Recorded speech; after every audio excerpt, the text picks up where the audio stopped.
In this clip, Lily's parents visit her teacher to see if she could potentially switch into another class. When trying to figure out if it would be possible, her current teacher, Mrs. Plank, asks if Lily wanted to switch classes because she was at a disadvantage because she was being raised by gay parents. Not only is she being raised by two dads, but she is also a former orphan and a minority. Seeing that Mrs. Plank is a bit older, viewers would assume that Mitchell and Cameron would want Lily to switch teachers because Miss Sparrow is a lot younger and probably a bit more understanding of their daughter's situation than Mrs. Plank. Excuse me, Miss Plank. Miss Plank? Yes? Hi. A frowny face stamp. I didn't know they made those. I had to special order it from Germany. May I help you? Well, we're Lily's parents. Is there a problem? Not so much a problem, no. No, more of an opportunity for you to lighten your workload. Maybe turn that frowny face stamp upside down? Let me guess. You've heard there's an opening in young Miss Sparrow's classroom. What? Miss What? Who? Is this An opening? No. Oh, I'm sorry. Forgive me for jumping to conclusions. By all means, tell me why you're here. Well, we just stopped by in the neighborhood to say hello. Hi. Say hello. Hi. And also, about this opening in Miss Sparrow's class that you suggested for Lily, is that something That that you would think would be a good idea? Parents are not allowed to choose their children's teachers. No, and of course I would never suggest special treatment for Lily, even if she is a former orphan and minority and daughter of two gay men. It's a big load on those little shoulders. Are you suggesting that your daughter is at a disadvantage because she's being raised by gay parents? Is it working? Despite the diverse circumstances revolving around each family, Lily still desires at least one trait from each individual. This may seem odd considering Claire is seen to be a mother with loose guidelines for her daughter, but with each person adding their own character, Lily will become aware that it is okay to be different. Is that for me? Happy birthday, sweetheart! Thank you so much. I love it. Please tell me you didn't get a tattoo. No, but talk to Mom because she's trying to make me. It's so cute. Can I take it for a ride? Of course. When I grow up, I want to have kids. You're not going anywhere. You've been drinking tonight. Only because you made me. What are you trying to do to her? Well, first, I want a perfect husband. How about you guys? Come on. You're gonna get your tattoo, right? We realized we don't need one to be It seems sort of desperate. but yours is cute. Super cute. Yeah. Someone who takes care of me. Hi, Jay. I'm tired. I'm hungry. Take me home. Come on, we'll get you a big bowl of Loco Puffs. And then we're going to make a baby. Oh my gosh. And who am I? That's not a secret I'll never tell. You know you love me. XOXO. Gossip Girl. In the first clip, we see Blair expecting her privilege to carry over into her schoolwork. She expects the teacher to give her an A, even though she hasn't done the work to earn the grade she expects. When the teacher refuses and Blair gets upset, Serena jumps in. Serena then blackmails the teacher for sleeping with a student and gets her thrown out of their school. An example of the perks to high socioeconomic status and the power that follows it.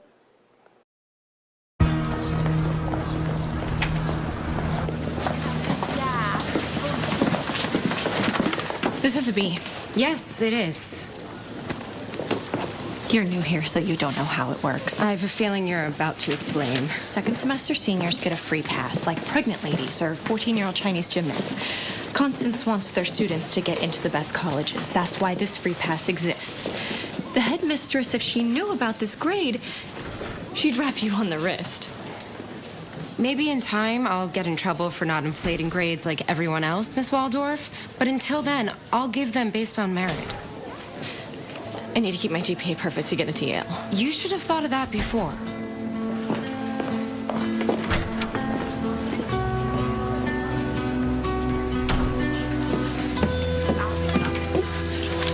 What's wrong? I think I might have just lost Yale.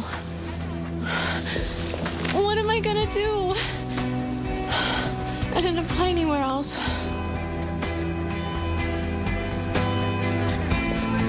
Just hold on a second. There's a phone call I should return. In this clip, we see young Jenny making her followers find her a suitable escort for an important evening. This is her entrance into the world of Manhattan's elite. This never seems to work out for Jenny because she is always put down from being from a middle-class family. It's interesting because here you see her putting down a boy for going to a less exclusive school than she does, saying that he basically goes to public school. She's inferring that going to public school is to be looked down upon by her high-class peers. Have you been so busy that you've forgotten what time of year it is? Let me give you a hint. Couture, quadrilles, and cutthroat competition. That's right. It's time for cotillion. This guy's a foot shorter than me. Here's one that's 6'2". Yeah, and he goes to York. It's practically public school. Have I not impressed on you three how important tomorrow night is? It's my debut in society. I have to be perfect, and that means having the perfect escort. I told you who I wanted. We tried. We'll try harder. Graham Collins is the hottest guy on the Upper East Side. There's like this bubble of perfection around him that we can't penetrate. We better figure out a way. Otherwise, tomorrow night I'm taking one of your escorts.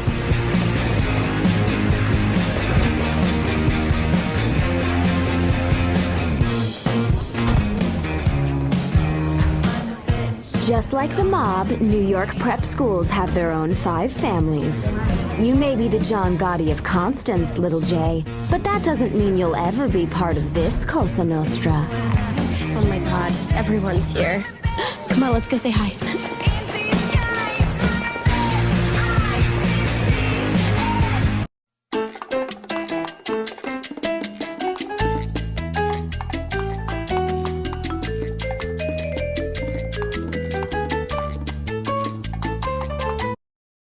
Sex and the City was a show airing on HBO that followed the life of Carrie Bradshaw and her 3 best friends. They were all part of the upper class living in Manhattan. The show very much represents Laura Grimstad's quote from the article The Rich Bitch. She states, "Class, especially in the context of television, is also a performance, a social script involving, among other things, language use, mannerisms, and dress." In the wealth and social life section of the article, Real Housewife Ramona is mentioned. Ramona is a mother and tells her daughter to avoid relying on a man. She wants her daughter to be independent, support herself, and to see her self-worth. She doesn't want her to define herself by a man she is dating. Sex and the City's Carrie and Charlotte can be, at times, the opposite. Carrie at one point asks the new Yankee to be her date to a very classy event. Her hope is to run into her ex, Mr. Big, and show how much better she is doing.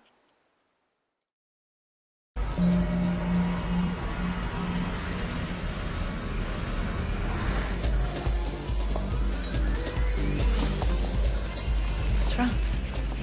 Just thought I saw... Where? No, it wasn't him. It wasn't him. Do you think he'll be here? Oh, I don't know. I hadn't thought about it. Breakup rule number 2. Lie. It's a lot easier than admitting that's why you invited the new Yankee, and why you maxed out your credit card to buy the dress. When Mr. Big never made an appearance, I decided to make the best of it. I actually got to know a little about this new Yankee. His name...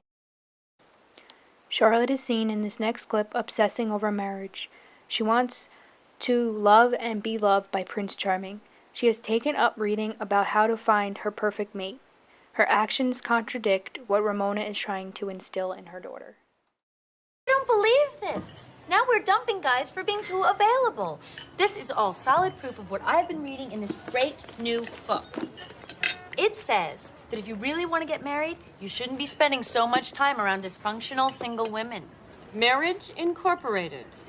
How to apply successful business strategies to finding a husband. Fine, make fun. But it's a very smart book.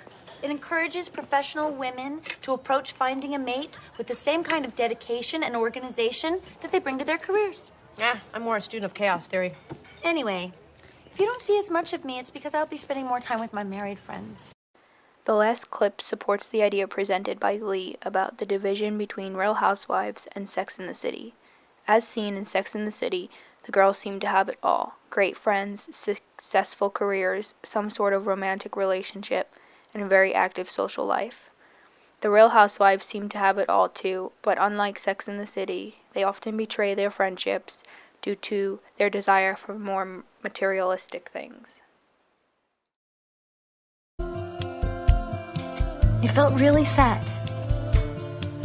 not to have a man in my life who cares about me. No goddamn soulmate. Maybe we could be each other's soulmates. And then we could let men be just these great, nice guys to have fun with. Well, that sounds like the plan.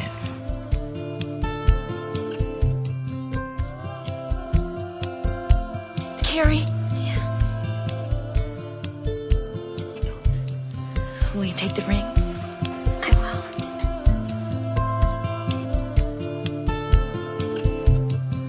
I know things are really weird between us right now, but I really need to talk. Will you meet me at our place in like 15 minutes?